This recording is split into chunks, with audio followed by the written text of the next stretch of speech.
are there habits or maybe behavior traits that we can try to recognize in ourselves if we feel like we're not as aware as we'd like to be of that critical voice, but maybe we can identify some behavior traits within ourselves? Yeah, I mean, so, the real key is how do you deal with suffering? How do you deal with pain, right?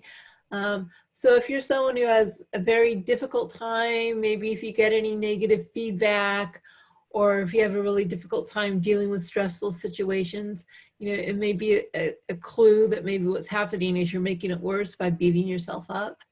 Right. So a lot of it is just kind of how's your state of mind normally? How happy are you? If you're depressed, self-criticism is one of the major causes of depression. So if you're depressed, it's a good sign that you're self-critical. And sometimes, again, when you're depressed, you don't even know it because you're so down. Yeah. So that might be a place to investigate. So really, the core of self-compassion is mindfulness. And people have heard a lot about mindfulness, just being aware of what's happening in the present moment. And we need to be mindful of the fact that we're struggling in order to have self-compassion. So, some awareness is necessary. And in fact, that's often the biggest block because we just aren't even aware. But, if once you become somewhat aware, you can write yourself reminder notes, try to be a good friend. What I say to a good friend in this instance? And then you can think, would I say that? Oh, no, I wouldn't say that. So there's things you can do to help remind yourself. Again, the good news is it's not that difficult. It's not rocket science, right? Because we already know how to do it. If we have good friendships, we know how to be supportive. We know how to be warm. We know how to be caring. If we have people we care about in our lives, we've already learned the skill of being compassionate to others. And so the big thing is just really remembering, not only remembering, but giving yourself permission to be that way with yourself. And so the permission comes from knowing that it's not going to do all these things you're afraid it's going to do. It's not going to make you weak or lazy or self-indulgence or self-pitying, but also a sense of worthiness, right? So some people were kind of, from their early childhood, were taught that they weren't very valuable or important. And so you kind of have to give yourself the sense of worthiness that maybe you didn't get from your parents. Yeah. But you can actually do that with self-compassion, in part by being kind to yourself because of the pain of not having had that history, right? So you can kind of start where you are, no matter how broken you are. You can hold that brokenness with kindness and a sense of connection, and then you're starting to turn it around. When I first stumbled across your work a few years ago, I became intentional about listening to my inner voice for the first time in my life. I think I just kind of carried along, and there were voices, and I just thought, if there were a lot of voices, that's probably mean I was going insane, so don't pay too much attention to all of them. But that's when, for the first time, I realized that I wasn't always as kind to myself as I would be to a friend. And what I found over the few years as I leaned deeper into a practice of self-compassion was that somehow I became stronger, a little bit more resilient. Yes. Than I was before. So I wanted to kind of touch on the link between self-compassion and resilience. Yeah. So it's a very strong link again, and there's a lot of research around it as well. So it's really what you do when things are tough, when you're under a lot of stress or COVID happens or a pandemic, right? So how do you relate to yourself when things are really tough?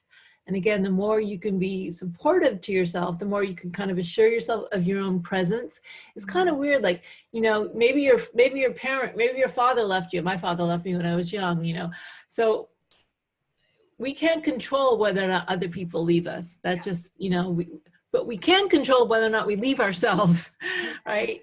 And so by having our self-compassion practice, we're always this constant sense of support for ourselves.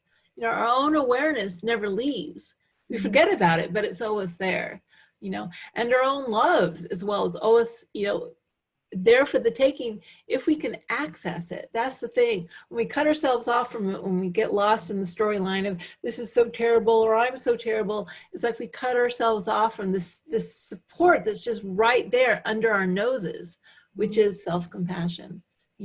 And some people need to work with the therapist to help access it, because if the blocks are really big, maybe you were abused as a child, or maybe you had a lot of trauma, those blocks are going to be more challenging. The research shows they can be worked through, but it may be a little slower, you know, and you may need a little help. It may be a little more destabilizing as you do it, but it absolutely can be done. Because the cool thing about self-compassion is you don't have to like earn it. It's something you've got to achieve. You don't have to be good enough.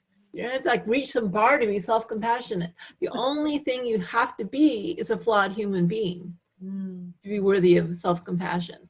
And everyone can pass that bar. They may not realize it, but everyone can pass that bar. You know, even people who've done horrible things can pass that bar.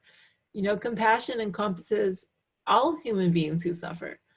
You don't have to like apply for an application to God and say, God, I like this. Can I please get back to me? You know. Love that you talk about the fact that sometimes there needs to be a recognition that if we've got some major trauma that we're walking through life with, that we need support. But for most of us, and I firmly believe that in our homes as parents, we really get to teach the things that we learn how to model. Absolutely. Right? So if we had to try to develop some habits and some practices around self-compassion so that we can begin modeling that in our family, where do we start?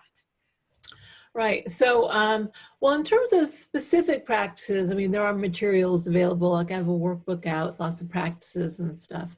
But so again, the research shows that if someone models self-compassionate, then we tend to be more self-compassionate, right? So again, it's like one of those things like, oh yeah, I guess I can try that, I can do that.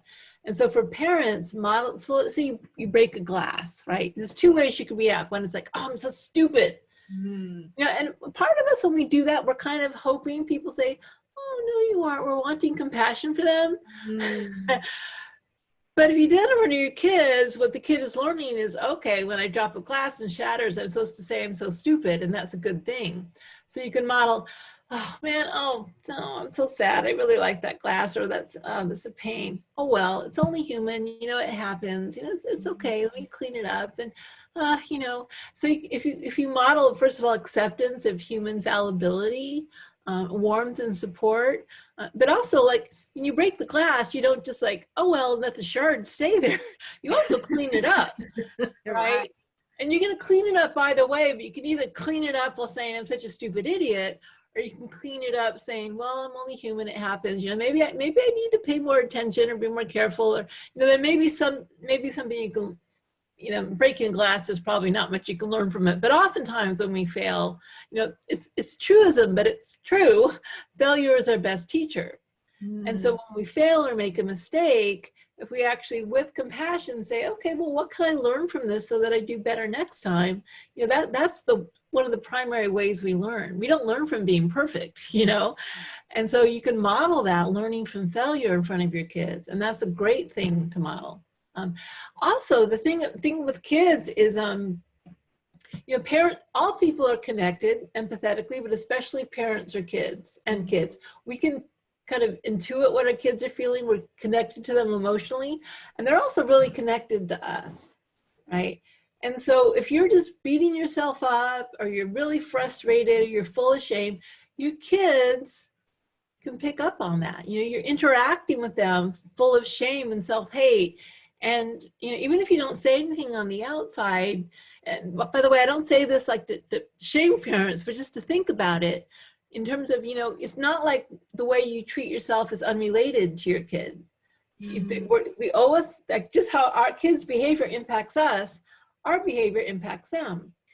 And so if we're compassionate to them and also to us, right? If we're compassionate to ourselves, they can feel it too. They empathically resonate with someone who's more loving, who's more peaceful, who's feeling kind inside. And so you actually help them to resonate with your more positive mind state. And plus it also gives you more resources to help give to them. So it's really one of the best things you can do for your kids is to be self-compassionate. I love that point.